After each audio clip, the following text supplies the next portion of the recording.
Cuckoo. We're Isabel and Kim, girlfriends living in France and chatting about everything going on in our lives. Come hang out with us while we cheers an Aperol Spritz, swap stories, get into some deep talks, and share what we've learned along the way. Make sure to subscribe to our podcast and share with your friends if you like what you're hearing. Hi, Kim. Hi. Happy Monday. Happy Monday. How was your weekend? It was good. Beautiful weather now. And our pool is officially open. So I'm so jealous. Kids had their first swim and it was just lovely. Like we did margaritas by the pool. The weather was perfect this weekend. Perfect. And we've had horrible weather all year. So I feel like we're really appreciating it. And the kids are just like, I don't know, they're just like in summer spirit. Like we've been... it's so cute. The kids bought me rollerblades for Mother's Day, for American Mother's Day, because they want to all roller skate and rollerblade together. So we did a little of that, which was really sweet. Are you good at rollerblading? I think I used to really enjoy it, like in my 20s. But like you can rollerblade? Yeah, like now I can still. I mean, and do you wear like knee pads? No, just I do wear a helmet. Okay, so you don't fall over. I mean, when my daughter like pulls on me and she can barely stand up on her roller skates, it's pretty likely we'll both go down, but we're okay. I would say the speed we're going at is quite slow. Okay. Yeah. Okay. So, but good it's been for fun. you. So, yeah. But other than that, we just we had guests in town this weekend who were in their early 20s, and so that also kind of leads to our topic today. But we can get into that in a minute. So, tell me about your weekend. You went on a boat. We had a great weekend. So, this is one of my like must dos if you come. To Aix or to Marseille. Even if you come to Aix, like I would 1000% go to Marseille for the day to do this. Yes. Just because, especially in the summer when all the beaches and everything are so crowded, it is just so nice to be able to see things from the water. So tell us what you did. So there's this boat called Le Don du Vent. Okay. I think it holds like 40 people. Oh, wow. So all you have to do is go online, you buy a ticket. Okay. And we did it with a group of like 10 this time, but you can just buy it. Like if you're by yourself, you can go by yourself. Okay. If you want to go with just one friend. I think you can also privatize. They have a smaller size too. That's like 20 people. So you can privatize it. And they go every single day from now until like the season's over. And there's 2 trips a day. So the first one is from 10 a.m. to 5 p.m. And the second is from 7 to 11 p.m. Wow. So I've done the full day one twice. And it is so awesome. You spend the whole day, like you sail all the way over to one of the calanques and you pull over and they give you food and wine. So and they you can bring swim. Like they give you everything? Yeah, there's a chef on the boat that does like a whole meal. Okay. And there's kind of like bean bags on the deck and you can just like lay in the sun and the swimming is amazing. Oh, sounds so nice. And there's just like no crowds. It's just such a different experience. Yeah, than being on the water than being on the beach. And then you stop at Ile de Frioul on the way back. Oh, and fun. Then they give you goûter. We had some cake and some amazing. snacks. It's just awesome. They have some music playing. It's just like a great, beautiful day. And then you can also do it. I've never done it at night because we've always brought my daughter, but you can go for sunset. Okay. Oh, so you can like swim at sunset. They give you dinner and drinks. Cool. It's more like an apéro vibe and you get back at 11. Oh. But hands down, must do. And it's like $130 I was going to ask. Okay. Yeah. If it's it's because if you want to, we've tried to rent a private boat before and it actually ended up getting canceled because the weather. That's the one thing here. Is like sometimes boats will get canceled because if the Mistral pick up, the seas are too choppy. Oh, yeah. And so we had booked like a private sailboat when my mom was here and it got canceled because of that.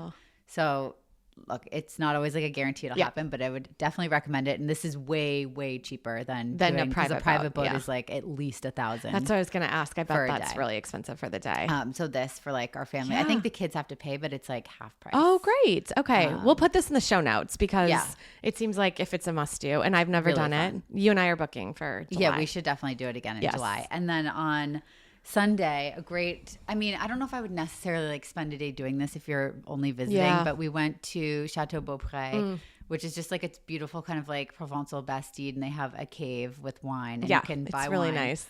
And outside in the grass, there's no busy road. It's like really on like a private property, and they have a bunch of picnic tables and there's some shady trees. And so we packed a picnic. We brought our own food. We just bought some wine there, and like the kids can run around. It's just a really nice, it's easy place to spend an afternoon. For sure. I would also say they have events. Like, remember we did the food trucks? Oh yeah, they were advertising that like Chateau Beaupre. Yes. Well, I did that. It's they have different restaurants from like Marseille and around Provence.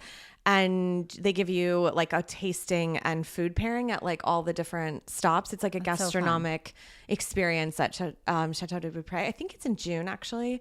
Yeah, I think it's coming up because they had like signs about it. It was good. I wouldn't necessarily say I would recommend it for the price. It was expensive for what you got. But it was still like a lovely afternoon. We did it with friends last June. So check it. We'll put that in the show notes too, and we can look at the website. So fun. And I think you can even do like a wine tasting there if you. I bet you probably could email them ahead of time. But it's just really casual and laid back and a nice place to hang out. The other place I would recommend in Marseille, since we were talking about Marseille, was that Mucem, the museum that I went to. Oh, the Mucem? Mucem, yes. Oh, yeah, it's awesome. Mucem, yes. I'll put that in the show notes too. But it's basically like this whole outdoor museum in a fort. Like we did the whole walk on top. Oh, you did the outside part. Yeah, we did the outside part. Oh, okay. I didn't do the inside because we ran out of time. But the outside is so cool because the kids can climb up and they have like sunbathing chairs and like there's a cafe and they can run around. There's like a terrace on top and the views are just phenomenal. Yeah, no, it's awesome. The museum's really good too. Okay, we're gonna go there next time. But like a bunch of exhibits and then there's a few that change. Oh, cool. This is where I ended up at the nudist exhibit though with my daughter.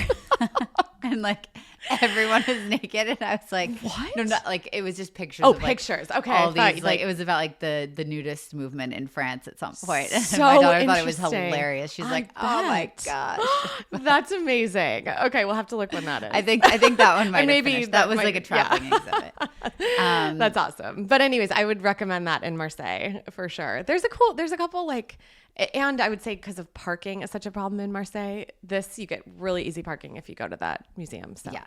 Anyways, that was the weekend. Okay, so what are we talking about today? Okay, so today we are going to talk about what I wish I knew in my 20s, and not from like a negative perspective, but just stuff that like Isabel and I had been talking about, and we recently just had guests here that were in their early 20s and, just kind of asking us like, obviously from a different perspective, like what they're going through and our observations of ourselves. And so we thought we would kind of share from each of our perspectives. And we actually compared notes. They're actually pretty similar, you and I, in a lot of ways, which is kind of cool. So we wanted to share sort of things that we would have told our 20-year-old selves or that just are helpful to kind of hear, I think, if you're, just kind of graduating college, starting out, et cetera. So. Okay, do you want to start? With my first one? Okay, timing is different for everyone. You can't compare your timeline to everyone else around you. And you just have to trust that you're going to get where you want to go, but it just happens differently for everyone. Yes. Did you ever deal with this in your 20s? For sure. I had something really similar. Like I feel like, and this comes from like society, from pressure, from friends, from parents of like, you have to do this by a certain age and then you must do this by a certain age. And it's like all this unnecessary pressure of a timeline that I don't even know who made up this timeline, to be honest. But yet everybody feels the need to sort of be on this. And then I think everyone starts like watching everyone else. Like this guest we had this weekend, she's like, she's just turned 24 and she's like, all my friends are getting engaged. So it must be the time, like it's like, that doesn't mean just because you're like from hindsight, like getting engaged at 24 in my mind is like, whew, like you got a lot of living to do, But like that said, I remember this is like one thing that I had a hard time with because I had like after college, I had like probably a 4-year relationship and then we broke up. But I like thought like, I don't know, because I always thought in college, I was like, I'll be married by 25, something like that. When I have no idea why I thought that because like my mom wasn't married at 25. Like she had me at the same age I ended up having my daughter in her 30s. So I don't really know why I had that in my head. But there was, so I was like newly single. Yeah. But a lot of my friends were engaged and then getting married. Yes. And there was like a couple years where I didn't have a lot of money. I was like trying to figure out work stuff. Totally. And all of a sudden it was like every weekend there was an engagement party, a bachelorette party, a wedding. It's and so everything expensive. Required like traveling. Totally. I was always by myself because you don't get a +1 unless you're like engaged. Mm-hmm. And everyone, it's not like the weddings were full of single people either. And I just remember getting like so burned out after 2 years of that. And I was like, this is crazy. Not like, first of all, I'm spending like all of my extra money on this stuff. And I kind of just would love to be able to be like home and like out meeting people myself. Yes. And then it kind of like gets in your head because you're like, everyone else is getting married. Right. Like, what's wrong with me? Like, why am I not? Yeah. doing that. And I don't think I've ever really in my life, besides that time, like had this feeling like everyone else, like I feel like that was the one time in my life where I really fell for the like, you're not doing what everyone else is doing. And it made me feel bad about myself. Yeah. And it was hard. Yeah. No, it is really hard. And I think especially it's probably even worse now with like social and just like watching even people you're not close with, like announce engagements or babies or buying houses or et cetera, et cetera. And so I think you naturally put this pressure on yourself that like you need to be doing that. And I can tell you from firsthand experience, it does not work out how you think it's going to work out. For sure. And so I feel like I'm agreeing with your statement. Like, don't think that you have to be on the same timeline as everyone else. Like you should live your own life. Exactly. And it sounds so simple, but like when you're in it, like it can be really overwhelming. And then it's also tough because it's like you have no single friends. Luckily then like a lot of my friends that I lived with in New York, we all became single at the same time. So then it was so much fun. Just like later 20s being single. For sure. But there was definitely a phase where it was just like, oh man, like things were bleak. I was living in like a tiny studio apartment that's probably like was the size of a bathroom. It was so small, and you know, you're just lonely and everyone has like things to do. And I was just like, this is really tough. Yeah. I went through some tough stages like that too. And I also think it depends where you grow up. Like if you grow up in certain areas of the country, like in the US at least, like people just get married younger and like settle back where their parents are. And if you want that life, like that's great. But like that was not what I wanted for my life. And so then it's like you're watching people that is not necessarily what you know you want, but then they're people you grew up with, but you feel like, so right, because you it's know, not it's like I wanted that me either, but I was like not happy. I felt like I was missing out. Totally. So I think you just have to sort of trust your own instinct, like, and not worry about like, you have to sort of say, okay, that's my hometown and these people can do what they want, but like, this is my decision, my life. And yeah, I'm with you on that. That's a tough one though. I think for me too, I also like would always have this panic because I don't know. I was never like really career driven. Yeah. I was more like I really wanted to be a mom. So I had this like fear like, oh, what if I like don't get to be a mom? But it's so crazy because I had that fear too. You know, I was like 26. Of course. I know. Same. And I don't know, like I'm 37 now and pregnant again. Like you have time. Yes, like you don't need to. I wish I really could have told myself that me like, too. If it's supposed to happen for me, it will happen, and you still have so much more time for that. Don't let that be like the main thing that's making you feel bad. Oh my gosh, 100%. Like I remember crying on a Mother's Day that I would never be a mom, and I was like 28 years old. Like I don't know why I was like so young. Like it's so young. Now I'm like I don't think I even wanted a child at 28. I didn't. No. And it's interesting though how like time seems so evasive when you're like this weekend I was talking to the 23-year-old guest we had, and I was telling her that my husband and I met when we were 30, got married at 35, started having kids like 36, 38, you know, et cetera. And she was like, what? Like that's so late. And so, you know, it's just like time seems crazy, but all the best things in my life happen in my 30s. Oh, same. I wish I love this too. Like, yeah, you know, everyone's like, oh, I'm turning 30 in like 2 years. I know people like panic. 30 was like a big. I loved like, my 30s. Changing, like a turning point of like, if this hasn't happened by the time you turn 30, you're screwed. Totally. Do you know what I mean? Yes, for sure. I think so for some reason, especially women get in their head that like 30s, like you're gonna die or something. Yeah. Like it's 30s are awesome. The 30s are awesome. I'm now in my like early 40s. I'm like, this is even better. Yeah. Like, I mean, it keeps getting better. I think it keeps getting better. We may not say this when we're like 80s, but who knows? Maybe who knows? Maybe we will. Okay. All right. What's your next one? Do you want me to do another one? Yeah. Okay. Fix your problems. Oh, okay. Tell us what you mean. So self-improvement is always hard, but it is so much easier when you're single and you live by yourself and you have no responsibilities. And I just think like I'm a really big believer in you can like dream this life that you want, but if you don't actually work on yourself, you'll never get there. Totally. And it will just be this like frustrating cycle of like, why don't I have this? Like channel all that energy you're spending like thinking about a life you want into actually like taking a good hard look at yourself and why you're not getting the things that you want. Because you know, there's always a reason. Like if you were supposed to get them, you'd probably be getting them, but there's probably something that's blocking you. Yes. And I think like it's really hard to start working on yourself. It is really hard. And I think the thing that like most people say, because I used to say this to myself, I'm like, oh, it's too expensive. Like I can't afford a therapist. Right. And then it was like, okay, but there's now, especially now, like even back then, there was a lot of, there was resources. There was a lot of now stuff. There's so much stuff. Now there's so many. Like you don't have, like, I think therapy is amazing. There's always like solutions to find someone who will work with you, but like self-help books. Oh, so many podcasts. You can, like, I did BetterHelp in my 20s, and I think I paid, I have no idea what it is now, but I was paying like $150 a month for it. And I got every week I talked to a therapist for an hour. And it's so great. It changed my life. For sure. And, I think there's even more options for stuff like that now. When I moved to France, even the doctor like worked with me on the price because so nice. Like, I couldn't afford it. She was like, look, this is what I usually charge, but like I can do this for 60 euros. And I was like, awesome. Great. Totally. Get all the help you can because it will just unlock your life in a way that you can't help yourself. Like sometimes you can help yourself, but other times you can't. Yeah. Just because you don't have the tools to do it. For sure. And it's normal not to have them, Like, yeah, 100%. I would build on that with because I was so career focused, that you can also do this with your career. Like people just assume that like their manager is like their only person that they can connect with. Like I was so happy when I was feeling a little lost to like go back to like my grad school or my university of like, there's free career counselors that'll help you post-graduation to just like think about what path you want to take, et cetera.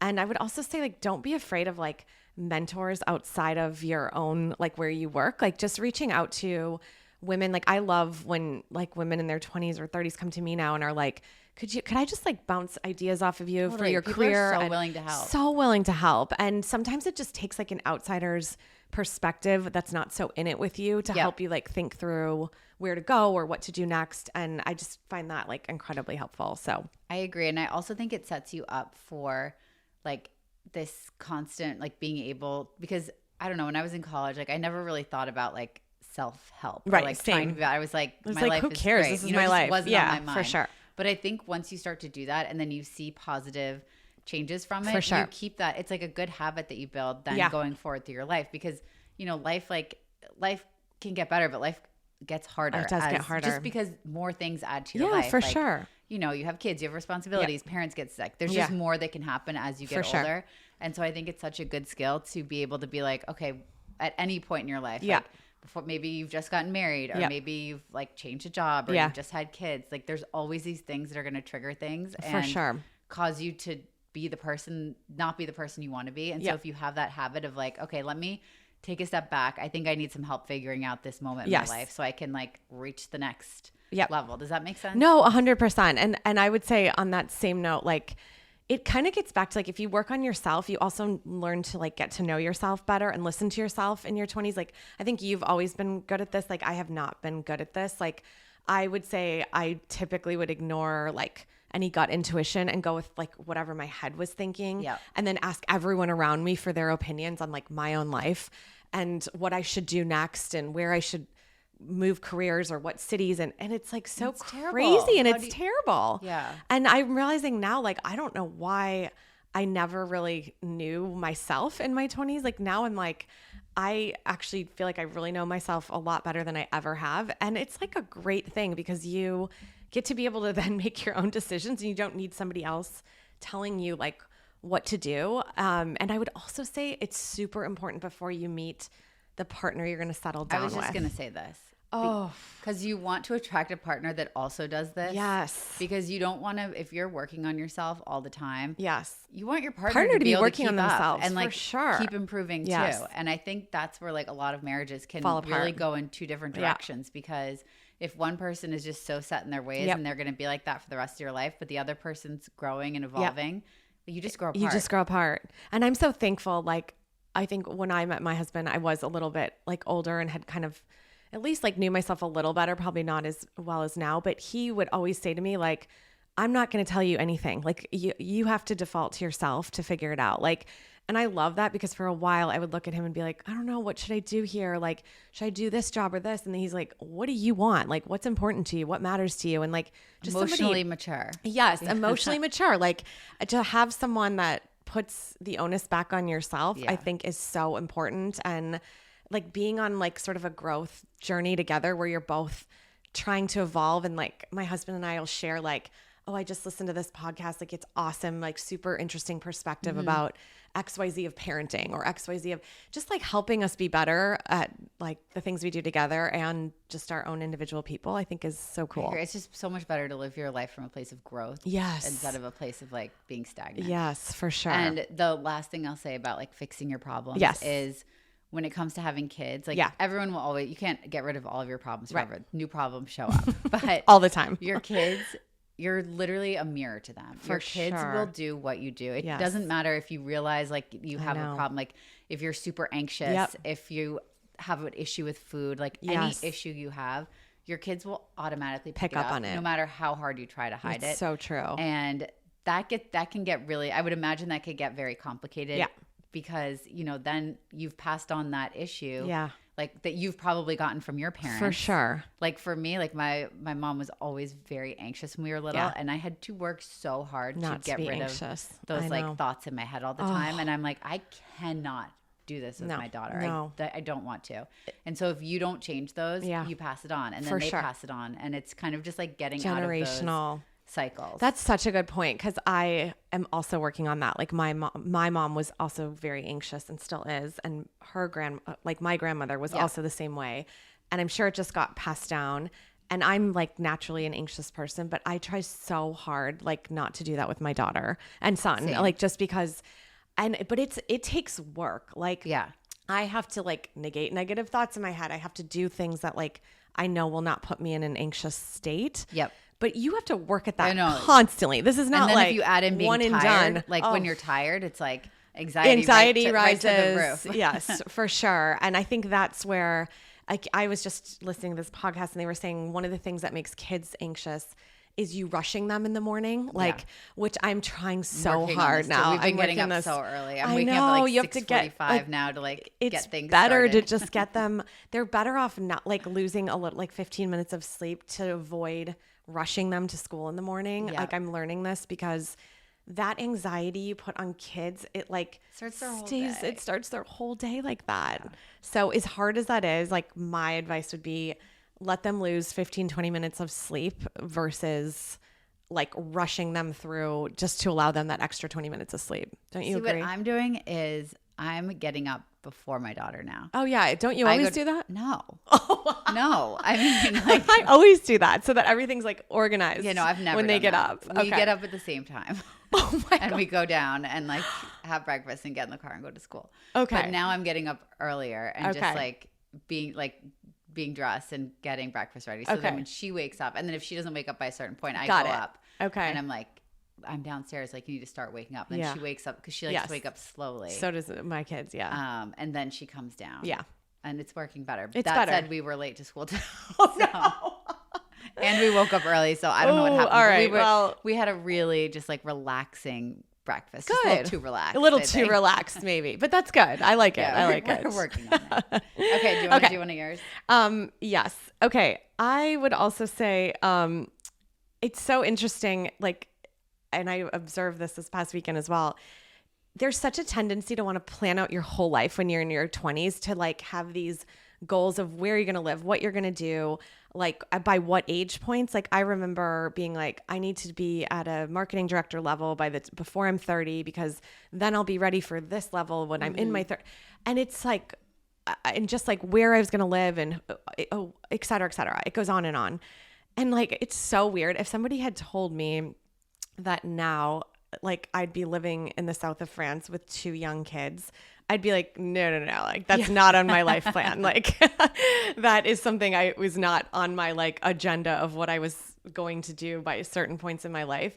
And I couldn't be happier that we are not like doing what I thought I was going to be doing. You have to leave space for life to happen. Space. Yeah. Like I would have never thought this. Like I just was going to jump on the bandwagon of what everyone else was doing. You buy the house and the schools and blah, blah, blah. And I don't know. I'm just like, thank God we kind of had some foresight to not worry so much about this like plan that, and then sticking to that plan and having tunnel vision to that plan that you miss out. I think sometimes people like get to the end of their plan and they're like, was this it? Worth it? Yeah. But yeah, that said, I'm like, leave space for life to happen. But I did the same thing. It was almost, it was like a fantasy, like for sure fun to like, and I really believe in manifesting things and like thinking about things and wanting them. And I think that can really make them become a reality because you plant that seed in your head. For sure. But at the same time, you know, like a lot of my 20s, I feel like I was like building out this life that I didn't even really want.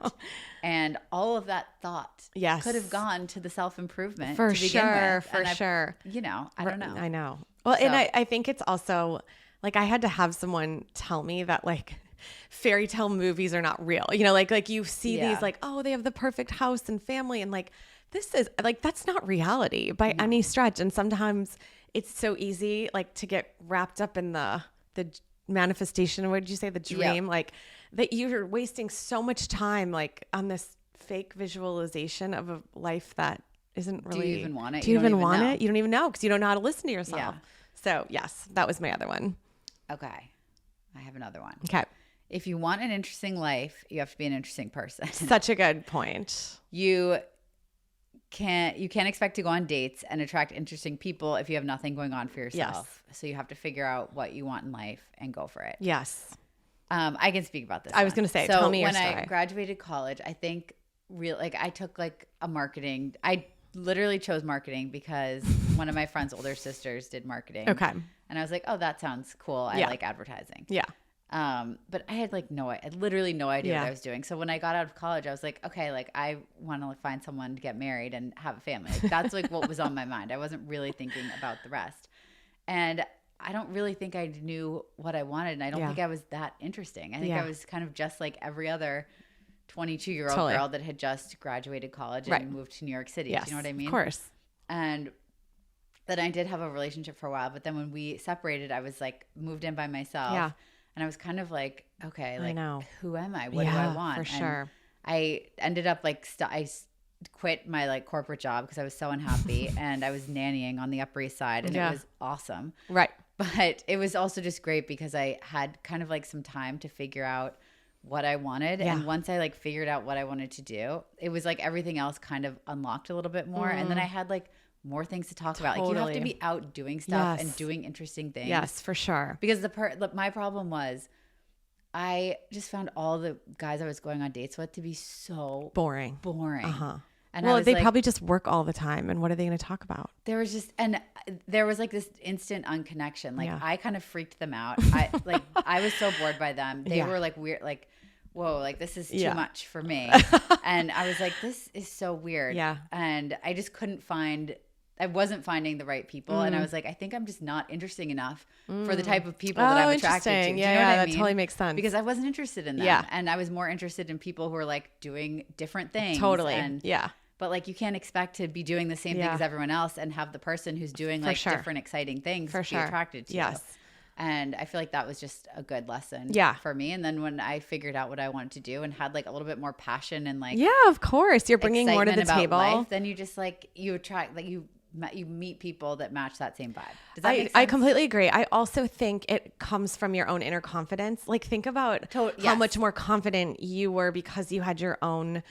I wouldn't say like you would admit like you're not all figured out, but more like you had your own interests, you had your own like passions, you had things outside of like just trying to like be interesting for somebody else. Does that make sense? You can't like pretend to be an interesting person. You can't like, but you know, people were more interested when I was like, I hated my job, so I quit it and I became a nanny, and now I've decided to like, I wanted to do this, so I'm like going back to school for that. And I think like and I felt really aligned. I was like, this feels right. Like this is what I want to do. Right. And then I think people respect that. They're like, oh, that's kind of brave to like leave that job and become a baby. I was nannying at like 26, almost 27 years old. Like I think most people, I never thought I was going to be nannying at that age. I thought I was going to be married and having kids in like my house that I owned in Connecticut, you know? Obviously. So yeah, that's all I have to say. Okay. On that same note, it was similar, but like right now, I think in your 20s or early 30s, like you have the freedom to do what you want without obligations of like living a certain place because of schools and kids and like kind of in work situations that aren't super flexible and kind of getting like trapped in the same city because of jobs and et cetera. Like if this is the time that you want to travel, like see the world, just like open your eyes to things. It's like, I would say do it now because it doesn't get easier. Like what we just did, like, and you can talk about this too, Isabel, but like, it's not easy to like move abroad when you have like a family and kids and like get it all set in a way that like makes it work. Whereas it's a lot easier, I would say, in your 20s. Everything's easier in your 20s. I mean, some things like obviously money is like a lot harder in your 20s, I think. Like I remember constantly being like worried about like, oh, I can't buy this. I can't do this. I got to, my rent and blah, blah, blah. Like, and of course, like that's very stressful. But like, if you can let go of like, I need to make this, like, I'd rather do this than this, like, and open your eyes. And if it's of interest to you, like to travel and live somewhere you want to live. And I just think it's like the best time to do it. Even like if you don't want to live somewhere, just travel to get another perspective of what life is like in different places. Because I think that like really changes your perspective for sure. Too, because it's so true. It's really tunnel vision in the US, and quality of life is like not one of the things that is valued very high. And when you get out of the US, you realize that quality of life comes first for sure. So many cultures in the world. And it's like, whoa, like what are we doing? Like, isn't that so interesting? Am I like striving to get like the nice house and the nice car? Like, is that what like, those material things are? I know. Is that what's going to make me happy? Totally. Like, chances are probably not. Yeah, I know. Like with more material things come more stress and more like costs, and then you need more money. And it's just a terrible cycle. So I completely agree with that. Yeah. But at the same time, like to your point, like you made a huge change in your life at like, it's never too late. It's never too late. But it's harder. It's much harder. Yeah. It's way easier to do things even when you're single and you don't have a partner, because what if your partner doesn't want to do that? Right. The 20s when you're single is really like a special moment in your life, because all you have to worry about is yourself. And I know that seems scary. Like I remember being scared of being alone, like being like by myself, like doing things by myself. And like now if I get to be by myself and doing things, I mean, it's like a dream, you know? Oh my gosh. Like, I know. It's like a vacation. It's a vacation to like, I'm flying to the US to see my family for Memorial Day weekend, this upcoming weekend. And I'm like very excited about a plane ride alone for like 8 hours. It's the best. I mean, it just sounds messages, so amazing. Pure peace, 8 hours. I love it. But anyways, the point of that is like, if you have the interest, no one asking for snacks. If you have the interest to go see and like, just do it, like do it. I agree. And you can tell, I don't know if you agree with this, but I would say the people that have done this, that then get to the point of like where we are, like late 30s, early 40s, that have like seen the world or have it, they're just like more interesting people in my mind, that are like more likely to think about life a little bit less like on a strict path. Like, and we can see it now in friends that have done things, and friends who have sort of stayed the path. And like, I mean, I'm making a generalization, but I would say in general, our friends that are kind of more, they're just more open-minded and tend to be, I would say, a little bit like happier in a lot of ways, that they've gotten to like experience and do different things than sort of just like tunnel vision on a certain path. Yeah, I agree with that. Okay. What else do you have? Okay, let me see. Oh, okay. Date a lot of people. Yes. The biggest decision you make in your life is who you marry. And if you haven't dated a lot of people, you have no idea what's important to you. For sure. Do you want to give some examples? I don't know. I just, no. But like, I just think it's so important, because if you don't have like I had a long-term now. Is that what you call it? Boyfriend? Like a long-term boyfriend in high school to the beginning of college. And then I had another one after college. And I mean, like the high school one is like, I think some people think that like you can, I guess you can. I don't know. I just think you have to tread with a lot of caution with these relationships you have when you're really young. I totally agree. They're important, but you can't take them as the end all be all. For sure. And then I think it's just really important at some point in your life, when you're really an adult, like on your own, to put yourself out there and be dating and meeting people. And you know, like I'm not saying like date as many people, right? Like you don't need to go crazy, but it's really important to have those like kind of like midterm relationships too. Like even if it's just a few months, because it's like, okay, this made me feel really bad, and I don't want to be with someone that's like that. Or just like, I just think the more information you have, the better decision you can make. For sure. The better you get to know yourself as well, because then you're like, okay, this is really like a total deal breaker for me. Or whatever. And I just think that it's such a huge decision who you marry, and if you decide to have kids, who you have kids with, because even if you split and go separate ways, you're tied to this person for the rest of your life. And like, I don't think so many people, like all the people being like, I want to get married in my 20s. Totally. It's like, you have time. Yes. Yes. You have time. And if you don't, honestly, I would rather be single than For sure.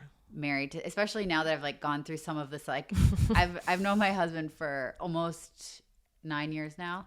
So like, of course, like, it's still, I would think you would say like probably the beginning of our like relationship, but we've gone through a bunch of things far. And there's so many moments where I'm like, oh my gosh, I'm so glad that this is the person Same. that I chose, because I would rather like be alone than be with someone that wasn't like this. Does that make sense? 1,000%. I can share the similar.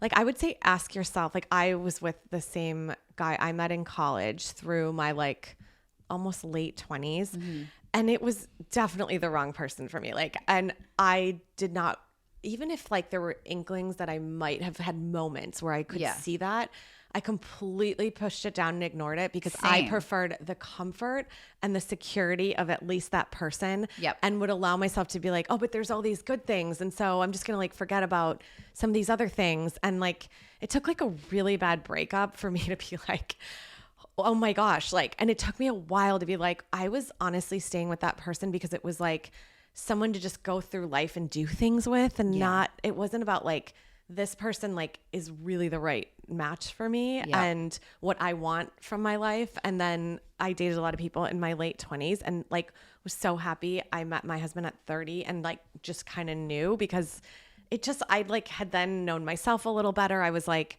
this is someone that's like so interesting, someone that wants to like, that wants the same things I want. And I don't mean that in like, yes, you want a house and a kids. Like that's, you have to go so much further down the surface, I think, to really you have to have get like someone just similar values. And I think it's hard to find that and figure out, you have to know your own values for first, sure before you know what you're looking for. Do you know what I mean? 100%. And it's interesting. Like even now, my husband and I still just like a year ago decided, even though we had our own values, we need to like write family values. Like, what do we care about when we're raising kids? And like, what do we want to pass down to them as values? And like, we just did that exercise like a year ago together. And like, it's so interesting because we were very much on the same page. And like, I don't think I could have said that with someone I like had been dating in my 20s, that I would have even known what my values were. That, you know, I don't know. It's just interesting. No, I completely agree with you. And the other thing I used to do in my 20s, which was like, maybe this is just ego, but I used to get so like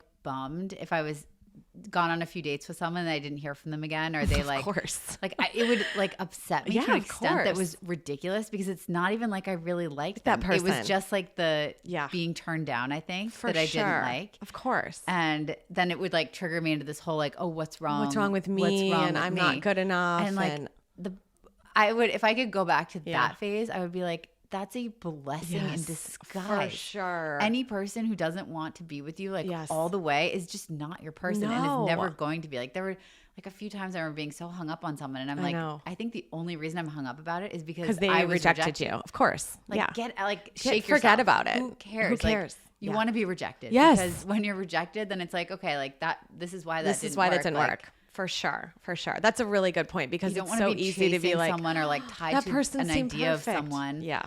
And I think that's also like very easy trap to fall into when you're like, especially a girl in your young 20s, because boys just don't have the same pressure as girls for do. Sure. You know, a guy can have like a big successful career and then decide in their late 30s, 40s that they want to settle down. And it's like, and it's all fine. Completely socially acceptable. Right. And there's plenty of girls that are interested. Totally. You know what I mean? Of course. Yeah. It's a little unfair.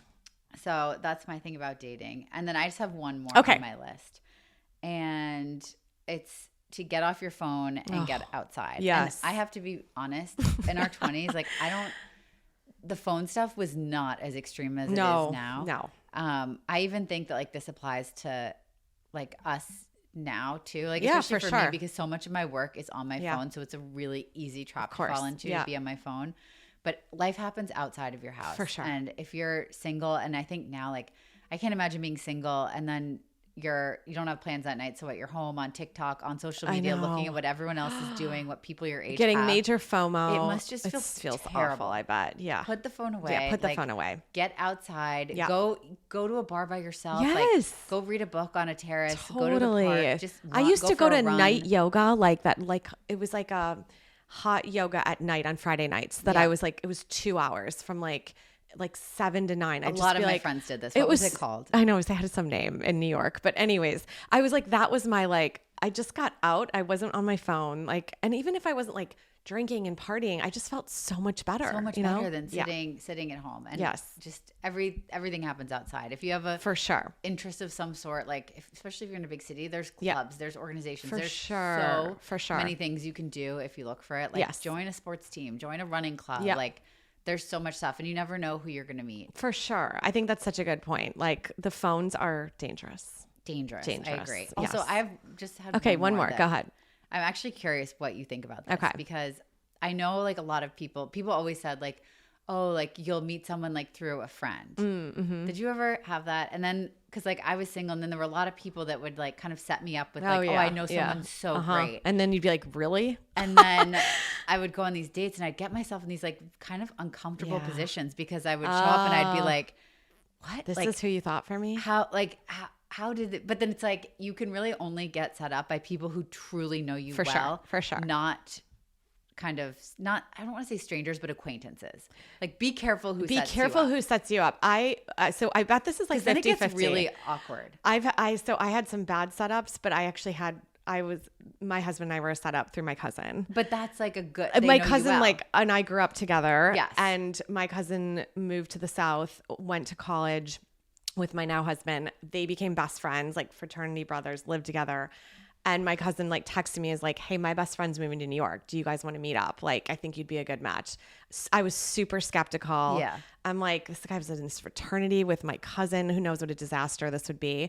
But by that point, like we were 30, like, there's a lot of time who's elapsed from college. And he was totally right. Like we met and like hit it off like night one. That's so awesome. It's like, I think it does work. But to your point, like it was my cousin, someone I was close with, not like an acquaintance that then was trying to set me up. Then made me feel bad in my head because I'm like, oh my god, all these people are like, oh, she's still single. Like let me like search let me help her. Let me who's search still my out there Rolodex to see who's still left. And then they would set me up, and I'd be like, oh, like we have absolutely nothing in common. And they'd be like, how was the date with so and so? Like they had so much fun. And then I'm like, and then I have to see that person. I'm like, it's awkward. So awkward. Yeah. So just be careful, I would say, on that front. Yes. And I think like you can I also fully understand this. Like it is scary, I think, especially when you're in a big city, to meet complete strangers. For sure. Where you have no tie to who they are, what they were like when they were growing up. And I was like, very attached to that idea. I was like, that's just terrifying. Like, how do you know that person's not absolutely crazy? Yeah. But like, just have some faith. Trust your instincts. Because like my husband, like we couldn't have grown up farther apart from each other in different ways. For sure. But at the end of the day, we have such similar values that it works so well. And I would never, like, I think in my early 20s, I don't think I ever would have considered like being with someone that I had no idea who they were. I just assumed it would be someone I knew from college, one of my friends, that kind of thing. Like this, like closer knit. Maybe it's from growing up in a small town. For sure. I would also build on that and tell me if you experienced this in New York. Dating in New York, at least this is a while ago. Like guys will go on multiple dates a night. Like I don't know, a lot of my friends went through this. Like especially if you're like on a dating app where you're like, there's like the dinner date and then they'll leave that date to go on another date because they're like trying to experience as many, like, I guess, make the most out of their night. Don't go out with a guy that's gonna be on multiple dates that night. Like, if you're asked out for like drinks, drinks at 9, 10, and then if you're the late night one, that's even worse. So I just would say these guys are probably not great guys. Yeah, I agree. Okay. There's definitely I needed to say that. But I mean, I feel like those were the guys that were on the dating apps. Yeah, for sure. You know, because like those are the people. That's how like the only way to be able to set up multiple dates in one night is dating apps. Yeah. And I don't know about you, but I don't think I ever went on I didn't go on a lot of dating app dates. No, I didn't went either. on a handful of them because then I went on one that was like so bad that I was like, this is just like terrible. I'm never doing this again. All right, one more thing on your social media comment of getting off your phone. Coming back to that quickly. Okay. I think it's really easy to like look around and think that everyone else has their life figured out, right? Like if they're taking these steps, like I was always like, oh, they've got their life figured out. Like nobody has it figured out. Like I wish somebody would have told me, like even now, like we could look around and be like, oh, look at that. They've got this and that and blah, blah, blah. And they have it all figured out. Like nobody does. Like you get to know people. And like, I just think it's okay to have a refreshing moment of like, yes, they're trying to set up like what looks like a perfect life, or they might put on a front that they're telling you that like this is all great, but like people are always figuring out their lives, even as you get older. And I think it's okay like to not hold yourself to like a fake standard because you're looking at something that's that you think makes like they're making their life look perfect. Like it's just not true. Well, and it's also just like it's easier to share like the good things in your life, and everyone, even if they have like they've gotten their like job that they want, or they've got their family, like everyone is dealing with something for sure, whether it's like a family issue or like, you know, there's always something. And so don't hold people to this like golden standard that nobody is at. Is actually at. No, for sure. Okay. Last one. I would say I was always scared of making mistakes and being like a failure. Like I wouldn't try new things, especially in a career, or like navigate outside of what I knew I could do well at, because I was so scared of like failing or making like a bad mistake that was going to put me on the wrong path or whatever. I don't know if you agree with this, but I would say like, I wish I had known like not to view these things as like failures, but more as like opportunities to just try them, try new things, learn. Like that's how you grow and evolve. And I kind of wish I would have always asked myself, like, what's the worst thing that could have happened? Because it probably wouldn't have been that bad, you know? Yes. So that's my... Yeah. No, I completely... I think that's like really a common trap to fall into. For sure. Especially when you're like kind of like a type A people pleaser type thing. I think for me personally, I just got in so much trouble in high school and like growing up that like I was never like you weren't on scared this of this. standard. So I just wasn't scared of it. Yeah, okay. And I'm trying to like think back. I think from a young age, I realized that like you do the wrong thing or you make mistakes all the time. Yes, and I wasn't scared of it. So I'm trying to think, like, I don't even know if I can think of one thing that I would look back and be like, that was a mistake. Just because I think my brain was so trained to like, if you don't make mistakes, how do you redirect to the right path? Do you see what I mean?